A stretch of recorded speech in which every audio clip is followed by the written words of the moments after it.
On the ground with 6 a.m. So what have you been up to this year? Yeah, just busy. But I'm more busy on corporate side of things. We're just dropping singles this year, I think. But the past 6 months has been a lot of work that I would usually do in a year. So we're doing crazy well. Time is moving really quickly, but we within the times. We dropped the visuals for Kwan. We're sitting on 637K in how many months now? In 3 months, 5 months? One. Less. Maybe, I don't know. You tell me. Um, we also just started, we dropped the phase one lineup for the culture. It's the third annual now. Sponsors are on board. Everything is going good. It's tough behind the scenes, but yeah, everything is rolling. You get McLaren's gonna be coming to Cape Town. Youngster CPT handling bigger artists also from this side going to that side. The different thing about For the Culture this time around, it's a 2-day tournament. So it's on the 29th of September and on the 30th, and your tickets are available on the For the Culture page. And yeah, we're pushing. Shout out, that explains all the features and no project, Dee Koala. When can we expect that? Everybody's asking me that, and that's crazy. I don't know. Like I'm very spontaneous with my work. I surprise myself sometimes. So sometimes I just make a lot of music, and if it feels like it's that thing called an album, then maybe it is. But if it doesn't, then it doesn't. But right now, I'm still feeling the singles and the visuals. I'm really in my visual space right now. So I'm there creative directing, and there's a new single coming soon before the actual For the Culture event. And yeah, I can't say much about it. Speaking on new singles, your latest release is Anazindo, where your fans got to see you at your most vulnerable. We've seen a deeper side of you, and you expressed really personal things, and you also touched on things like your relationship with Riky. And can you tell us more about the creative process behind that song?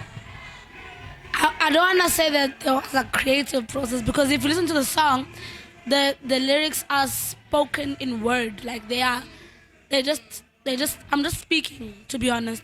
Like 2 years before, when I was going through COVID and the loss of so many people in my life, lost my mom and a lot of females that were mom figures in my life month after month. So I had a tough time.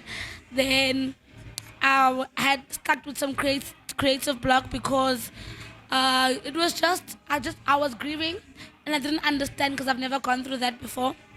And because that's why Guan also took 2 years to finish as well, because I was just not in a creative space. I was just in distraught level. And then as I thought I'm picking myself up, we lost the late Riky Rick. I lost a big brother. I lost like that person in my life. And I just had to step back again and just realize, why am I doing this? And then at some point I finished Guan, thank God. And then I was able to speak about what happened, and I've been forcing myself to go to studio. Through that time, I was supposed to be healing, and the words were not coming out, because I didn't understand what was happening at the time. So when I did Anazinja, that was me understanding what had happened, accepting it, and not only moving on, but just learning from it. So everything in that song is honest to a T, and it's only about me. It's not about someone else. So I just wanted to show them that I'm a person too. And it's crazy how everyone was relating. There were so many people who were like, bruh, I'm glad you spoke about it, because we don't know what song to play about what just happened. And I'm glad it could be that song. And I'm just happy that people know that we're not any different from people in the streets. We're just the same. Yeah, that's real. That's real. So on a more lighter note, with regards to Guan, I just saw you and McLaren kill it on stage. Can you tell us about you guys seem to have a good synergy, like it was a dope performance, the release, like you said, the video did thousands of views in a few months. So can you tell us about your relationship with McLaren? Crazy. So McLaren and I met when he was doing a camp this side. So usually, I was supposed to pull up at his camp and do a verse. He wanted a verse, like, yo, bro, I dig you, dig your swag, dig your vibe, come through. I need my sister on it. So I got there, we immediately clicked. It's crazy, because it felt like we knew each other. But the thing is, he's like a male version of me. If I was a brew in this thing, I would probably be like that brew, you know. And he feels the same about me. Like if he was a hun, it would be like that. So it's like a sisterly brother situation. We have the same stories, but it's just in another language, and that helps bring different people together. So I got there, did the verse. No, I heard the beat, and then I had a hook.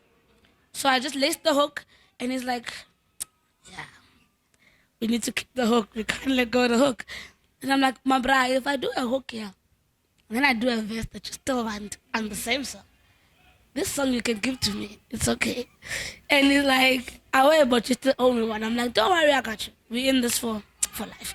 So he gave me a verse. I took the verse home. Then later on came with, you know, the rest of the song, and then that's how Gwan came about. And the stage presence, it's not planned. It's not planned.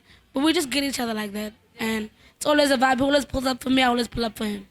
That's dope. That's dope. You could see it's a clear, natural connection. So, moving on to your hard work ethic. You know, you've had an ongoing relationship with Adidas. Can you tell us more about that? So I've been with Eddie for 5 years now. I've been with Eddie for 5 years. It's crazy. I became ambassador in the third year. So I'm an ambassador for Eddie. It's crazy coming from KLH and just doing all of this. Is wild. I never thought, yeah, well, but forever grateful. We just did the Home of Classics campaign. It was a global campaign.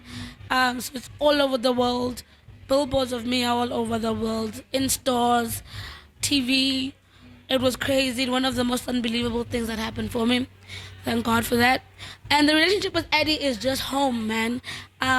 They like me for me. So what drew them to me was when I did capsule, my first capsule, and I was dressed in Eddie, and they kind of dig the vibe, and they dig my energy, and the person besides the music. Cause I mean on socials, I think they say I'm a bit of a character. I don't know, but they also like the fact that I'm still a human being, and it's not only just about the music, but I influence with all of me. So the fact that I'm also able to drip in Eddie the way I want is the most comfortable thing ever. And yeah, I mean, I just love being with them. It's home, clothes are comfortable. It's my kind of swag, and I'm glad a kid from the Kasi took big buildings to the Kasi. So it's family. You speak about achieving so much, and you from Khayelitsha, and you speak about all these things that you've achieved. Can you tell us about what is like the highlight of your career so far? I have too many of highlights. You know, I've worked with a lot of crazy. I've worked with Tommy Hilfiger. I've worked with Eddie all the time. Artists, late Riky, you know, Younger Chief. It gets bigger and bigger. Brands, Red Bull, worked with Jaeger. You know, I don't know, man. I don't know about highlight, but my latest highlight has to be me having one of one signed pair of superstars at the Adidas online store. So people need to raffle actually to get that shoe. So I feel really important about that, and of course the campaign. But my biggest highlight is how crazy Gwan is doing, and yeah, just all of my success is just I'm grateful for it. I'm grateful for my team and everybody around us. Well, you're such an inspiration. You keep killing it. You're doing the most. We're excited for the culture this September. So shout out to you. Thank you, Dee Koala. Thank you, Mama. I appreciate it. Shout out. On the ground with 6 a.m.